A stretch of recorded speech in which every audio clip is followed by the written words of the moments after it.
ইতিহাস সাক্ষী বলে যারাই গণ অভ্যুত্থানের সঙ্গে বেইমানি করেছে তারাই বিলীন হয়ে গিয়েছে। ইতিহাস কখনো কারোর সঙ্গে বেইমানি করে না, ইতিহাস তার প্রতিশোধ সে ঠিকই নেয়।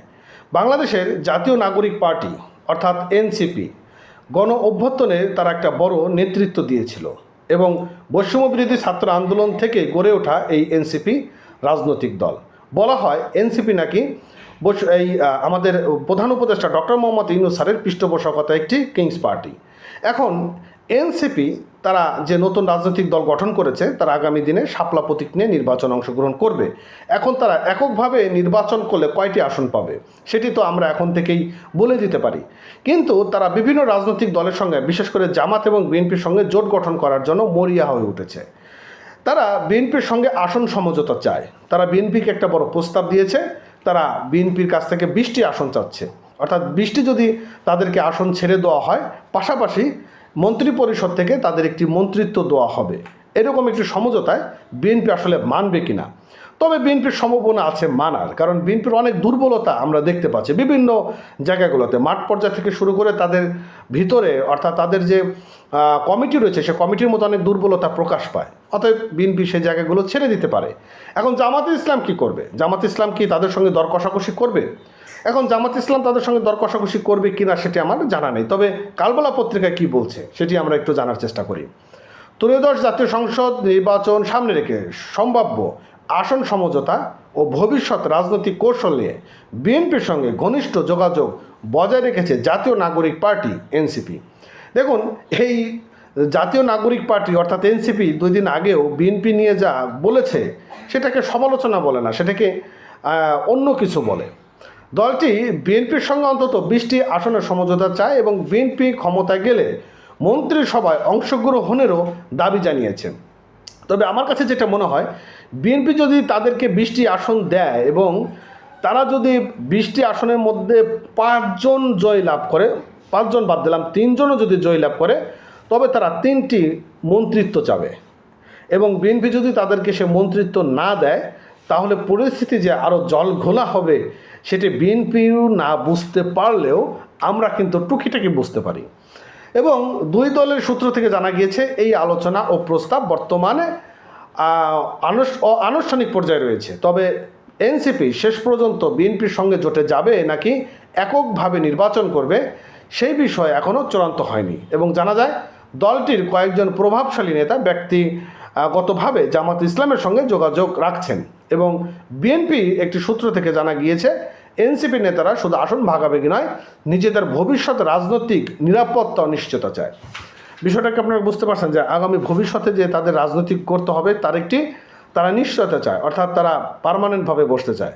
আর যাদের রক্তের উপর হোলি খেলে আজকে তারা এমন একটা জায়গায় আসলো তাদের বিষয় নিয়ে কিন্তু তারা কোনো কথা বলে না। আজকে কিন্তু তারা পঙ্গুত্ব বরণ করছে, আজকে তারা ক্ষমতায় আসার জন্য টিকে আছে। ওই যে বললাম শুরুতে, যারা গণ অভ্যুত্থানের সঙ্গে বেইমানি করেছে, যারা গণ অভ্যুত্থানের সঙ্গে গাদ্দারি করেছে, তারা একটা সময় গিয়ে বিলীন হয়ে যায়। এই বিষয়টা এনসিপি বুঝতে পেরেই তারা বলেছে যে তাদের রাজনৈতিক নিরাপত্তারও নিশ্চয়তা তারা চাচ্ছে। আর বিএনপি ক্ষমতায় গেলে 3 জন এনসিপি নেতাকে মন্ত্রিসভায় অন্তর্ভুক্ত করার প্রস্তাব দিয়েছেন তারা। এখন আমার কথা হচ্ছে, বাবা তোমরা 20টি আসন তারা চেয়েছো, তোমাদের 20টি আসন যদি বিএনপি ছেড়েও দেয় তোমরা কি 20টি আসনে জয়লাভ করতে পারবা? আমার কাছে মনে হয় না যে তুমি 20টি আসনে জয়লাভ করতে পারবা, সর্বোচ্চ 2টি আসনে জয়লাভ করবা।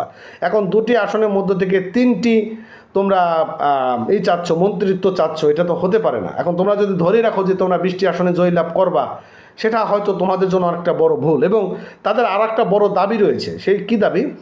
এনসিপি ঢাকায় 4টি সহ অন্তত 20টি আসনে বিএনপির সঙ্গে সমঝোতা করতে আগ্রহী। আর বিএনপি চায় এনসিপি যেন জামাতে ইসলাম বা তাদের নেতৃত্বাধীন কোনো রাজনৈতিক দলের সঙ্গে নির্বাচনের সমঝোতা না যায়। এখন বিএনপি দেখেন কতটা একটা দুর্বলতার দল, মানে একটা শক্তিহীন একটি রাজনৈতিক দল, যে এনসিপির মতন দলকে নিয়ে তারা ভয় পাচ্ছে। তারা যদি বিএনপির সঙ্গে বা বিএনপির মতো জামাতের সঙ্গে যদি তারা জোট গঠন করে বা জামাতে ইসলামের বা ইসলামিক যে রাজনৈতিক দলগুলো রয়েছে তাদের সঙ্গে জোট গঠন করে, তাহলে বিএনপি হেরে যেতে পারে। এখন বুঝতে হবে যে এনসিপির বর্তমান মার্কেট ভ্যালুটা কী রয়েছে, মানে এটা আসলে খুবই খারাপ ব্যাপার। সূত্র থেকে জানা গিয়েছে যে জামাত এনসিপিকে বেশি সুবিধা দেওয়ার প্রস্তাব দিয়েছিল। তবে এনসিপি অনেক নেতা চাইছেন যে দলটি ডানপন্থী ভাবমূর্তি থেকে দূরে রেখে মধ্যপন্থী অবস্থায় বজায় রাখুক। এবং দলটির আহ্বায়ক নাহিদ ইসলাম সম্প্রতি বলেছেন, আমাদের মৌলিক দাবিগুলোর সঙ্গে যারা কাছাকাছি আছে এরকম দলের সঙ্গে আমাদের যদি ঐক্যবদ্ধ হয় বা কোনো ধরনের সমঝোতা হয় তাহলে সেটা আমরা বিবেচনা করে রাখব। আর এর মধ্যে এনসিপি কেন্দ্রীয় নির্বাচন পরিচালক কমিটি তারা বলেছেন, যার প্রধান নাসিরউদ্দিন পাটোয়ারি এবং সেক্রেটারি তানজিম জারা দলটির 2026 সালে জাতীয় নির্বাচনকে সামনে রেখে প্রার্থী বাছাই, প্রচারণা ও মাঠ পর্যায়ে প্রস্তুতি শুরু করেছে।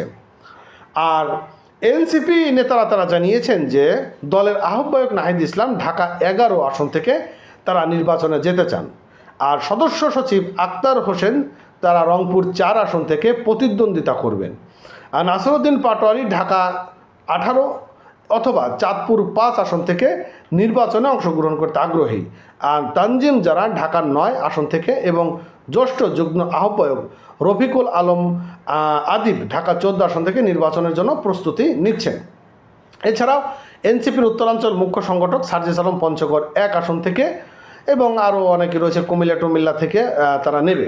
তো এই যদি পরিস্থিতি হয় যে এনসিপিকে নিয়ে জামাত বিএনপি টানাটানি লাগাইছে, ভাই নির্বাচনটা খালি দেন না, এনসিপি একটা আসন পাবে না, তারা তাদের জামানত হারাবে। এদেরকে নিয়ে টানাটানি করে কোনো লাভ নেই। তো যাক, সবাই ভালো থাকেন আর আমাদের চ্যানেলটি সাবস্ক্রাইব করে সঙ্গে রাখবেন। ধন্যবাদ।